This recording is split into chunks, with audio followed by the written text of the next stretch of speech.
بسم الله الرحمن الرحيم. الحمد لله رب العالمين، والصلاة والسلام على سيد الأنبياء والمرسلين محمد وعلى آله وأصحابه أجمعين. أما بعد، فأعوذ بالله من الشيطان الرجيم. بسم الله الرحمن الرحيم.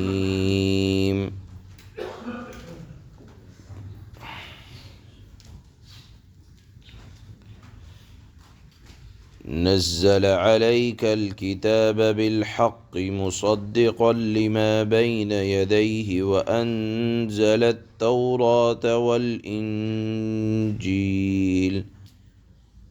من قبل هدى للناس وأنزل الفرقان إن الذين كفروا بآيات الله لهم عذاب شديد والله عزيز ذو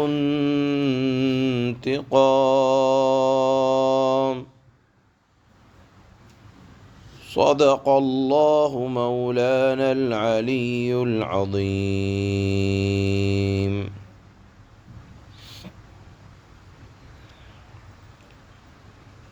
گزشتہ آیت میں سورہ آل عمران کی اللہ نے عقلی طور پر اس بات کو رد فرمایا تھا کہ حضرت عیسیٰ علیہ السلام خدا نہیں ہے. خدا کی شان یہ ہے جو حی ہے، ہمیشہ سے زندہ ہے، القیوم جو کائنات کو سنبھالنے والا ہے اور ہمیشہ سدا رہنے والا ہے. اور حضرت عیسیٰ علیہ السلام کی پیدائش ہوئی اور وہ آسمان پر تشریف لے گئے، قرب قیامت میں نازل ہوں گے، وفات پائیں گے، تو وہ خدا کیسے ہو سکتے ہیں؟ دلیل عقلی بیان فرمائی تھی، اب دلیل نقلی بیان فرما رہے ہیں. ان آیات میں نزل لفظ اللہ نے استعمال کیا. نزل ینزل تنزیل، اس کے معنی آتے ہیں تھوڑا تھوڑا، ٹکڑے ٹکڑے کر کے اترنا، بتدریج اترنا، آہستہ آہستہ اترنا. اللہ نے قرآن کے لیے قرآن میں جو لفظ استعمال کیا اس کی آیتوں کے بارے میں، وہ نزل، نازل ہوئی. قرآن کریم کی آیات مختلف مواقع پر مختلف زمانے میں تھوڑی تھوڑی کر کے نازل ہوئی. اس کے مقابلے میں تورات اور انجیل آپ جانتے ہیں اللہ نے اس کے لیے لفظ یہیں استعمال کیا انزل. اللہ نے یکدم دے دیا، ایک طرفہ دے دیا. حضرت موسیٰ علیہ السلام کو چند دنوں کے اندر دے دیا، اور آقا مدنی مکی کریم صلی اللہ علیہ وسلم کو تدریجاً آہستہ آہستہ نازل فرماتے رہے اللہ تعالی. بہرحال یہ فرق ہے قرآن اور دیگر کتابوں کے اندر. اللہ نے اسی بات کو ثابت کرنے کے لیے فرمایا نزل علیک الکتاب بالحق.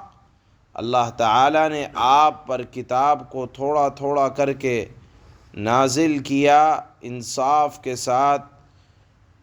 بالحق مصدقا لما بین یدیہ، یہ قرآن تصدیق کرتا ہے ان آسمانی کتابوں کی جو اس سے پہلے نازل ہو چکی ہیں، اور جو کچھ اللہ تعالی نے تورات اور انجیل کے اندر نازل فرمایا لوگوں کی ہدایت کے لیے.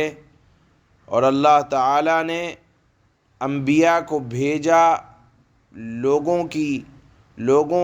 کی ہدایت کے لیے اور ان کو معجزات دیے. یہ قرآن انبیاء کے کسی معجزے کا انکار نہیں فرماتا. جیسے اللہ تعالیٰ نے حضرت عیسیٰ علیہ السلام کو یہ معجزہ دیا تھا کہ وہ کہتے تھے مردے کو قم بإذن اللہ، اللہ کے نام سے کھڑا ہو جا، وہ کسی بیمار پر ہاتھ پھیرتے بیمار صحیح ہو جاتا۔ تو قرآن انبیاء کے کسی بھی معجزے کا انکار نہیں کرتا، قرآن کسی بھی کتاب کا انکار نہیں کرتا، قرآن کسی بھی آسمانی کتاب اور صحیفے کا انکار نہیں کرتا۔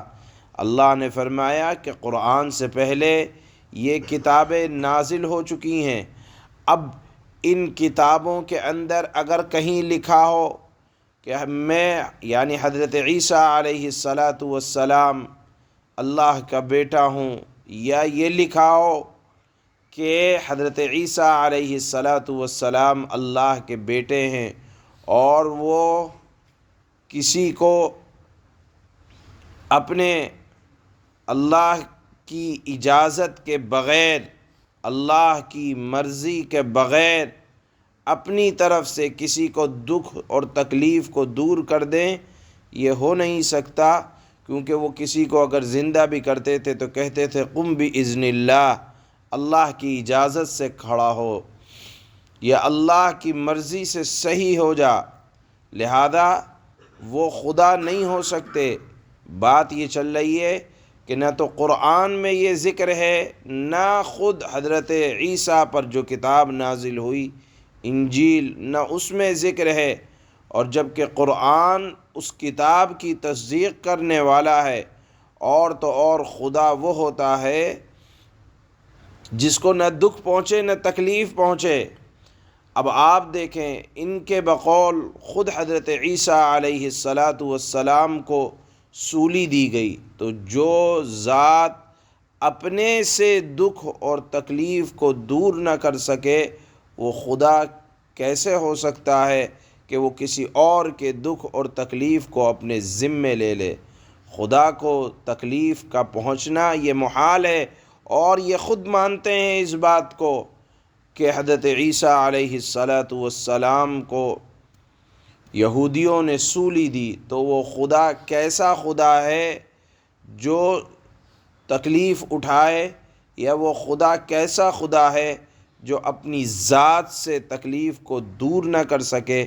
بہرحال اللہ تعالیٰ نے یہ ارشاد فرمایا کہ ان الذین کفروا بآیات اللہ، جو اللہ کی ان نشانیوں کا انکار کرے گا، لہم عذاب شدید، ان کے لیے عذاب شدید ہے۔ اس کو تعجب کی بات نہ سمجھنا چاہیے کہ اللہ تعالیٰ کیسے انتقام لیں گے، کیسے عذاب شدید دیں گے۔ واللہ عزیز ذو انتقام، اللہ تعالیٰ غلبے والے ہیں، بدلہ لینے والے ہیں۔ اللہ تعالیٰ کے ہاں کسی کی طاقت اللہ کی طاقت کے آگے کوئی طاقت نہیں ہے۔ اللہ اگر بدلہ لینے پر آئیں تو اللہ تعالیٰ سپر پاور طاقتوں کو گھٹنوں پہ لے آتے ہیں۔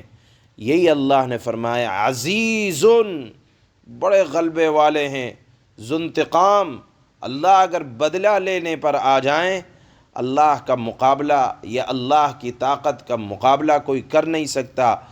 ہم رات اور دن اس کا مشاہدہ کرتے رہتے ہیں کہ اللہ اگر بدلہ لینے پر آ جائیں تو گھٹنوں پر لے آتے ہیں۔ آپ دیکھیں جس امریکہ کو اپنی طاقت پر ناز تھا، آج وہ آگ کے جھلس، اس کے شہر آگ کی لپیٹ میں ہیں، اور جس کو اپنی طاقت پر ناز تھا آج وہ یہ اعلان کر رہا ہے کہ ہمارے ہاں پانی کی کمی ہو گئی، کھانے کی قلت ہو گئی۔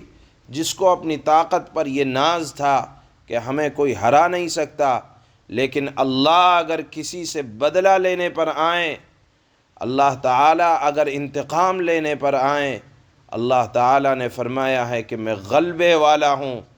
طاقت کسی کی اگر ہے تو وہ اللہ کی طاقت ہے، لہذا ہمیشہ اللہ کی طاقت سے ڈرتے رہنا چاہیے کہ اگر اللہ بدلہ لینے پر آ جائیں تو ہواؤں کو تباہی کا ذریعہ بنا دیتے ہیں۔ اللہ تعالیٰ اگر بدلہ لینے پر آ جائیں، ننھے سے کیڑے کو اللہ تعالیٰ اپنا آلہ کار بنا کر تباہی اور ہلاکت کا ذریعہ بنا دیتے ہیں۔ بہرحال اللہ نے فرمایا لہم عذاب شدید، جو بھی اللہ کی نافرمانی کرے گا عذاب شدید ہے، اور اللہ تعالی بڑے زبردست انتقام لینے والے ہیں۔ اللہ کے بدلہ لینے سے ہمیشہ ڈرتے رہنا چاہیے۔ بہرحال یہاں آیت میں اللہ نے دلیل نقلی طور پر اللہ نے اس بات کو بیان فرمایا کہ دیکھو حضرت عیسیٰ علیہ السلام کہ جو لوگ خدا کے قائل ہیں، نہ تو یہ بات قرآن میں موجود ہے، نہ کسی آسمانی صحیفے میں موجود ہے، نہ حضرت عیسیٰ نے خود یہ بات کہی ہے۔ اب جو خدا کے ساتھ کسی کو شریک ٹھہرائے گا تو اس کے لیے زبردست اللہ کی طرف سے عذاب کا انتظام اللہ نے فرمایا ہے۔ بہرحال اللہ فرماتے ہیں نزل عليك الكتاب بالحق مصدقا لما بين يديه وأنزل التوراة والإنجيل۔ اللہ تعالی نے تم پر وہ کتاب نازل کی ہے جو کتاب حق پر مشتمل ہے، جو کتاب اپنے سے پہلے کتابوں کی تصدیق کرتی ہے۔ قرآن کسی کتاب کا انکار نہیں کرتا، جو آسمانی کتابیں ہوں یا صحیفے ہوں، سب اللہ نے نازل کیا۔ کیوں نازل کیا؟ لوگوں کی ہدایت کے لیے۔ اور اسی نے تورات اور انجیل کو اتارا۔ یہاں لفظ اللہ نے انزل کا استعمال کیا، یعنی ایک دم اتار دیا، اور قرآن کے بارے میں اللہ نے نزل کا لفظ استعمال کیا کہ قرآن کو اللہ نے تھوڑا تھوڑا کر کے اتارا۔ من قبل هدى للناس وأنزل الفرقان، جو کتابیں اس سے پہلے لوگوں کے لیے مجسم ہدایت بن کر آئی تھیں، یعنی تورات بھی اور انجیل بھی یہ لوگوں کی ہدایت کا ذریعہ تھیں۔ ان الذين كفروا بآيات الله لهم عذاب شديد واللہ عزیز ذو انتقام۔ یاد رکھو بے شک جن لوگوں نے اللہ کی آیتوں کا انکار کیا ان کے لیے سخت عذاب ہے، اور اللہ کے لیے کسی کو عذاب دینا مشکل نہیں ہے۔ کیوں؟ اس لیے کہ اللہ زبردست اقتدار کا مالک ہے، کہ اللہ کے قبضے میں ہوا، فضا، خلا اور زمین آسمان کی طاقت اللہ کے قبضے قدرت میں ہے۔ یہ طاقت انسانی طاقت سے ہزاروں نہیں، کوئی شمار نہیں ہے، کوئی مقابلہ نہیں ہے۔ اللہ نے لفظ استعمال کیا عزیز کا۔ اللہ زبردست اقتدار کا مالک ہے اور برائی کا بدلہ لینے والا بڑا شدید ہے۔ سبحان اللہ۔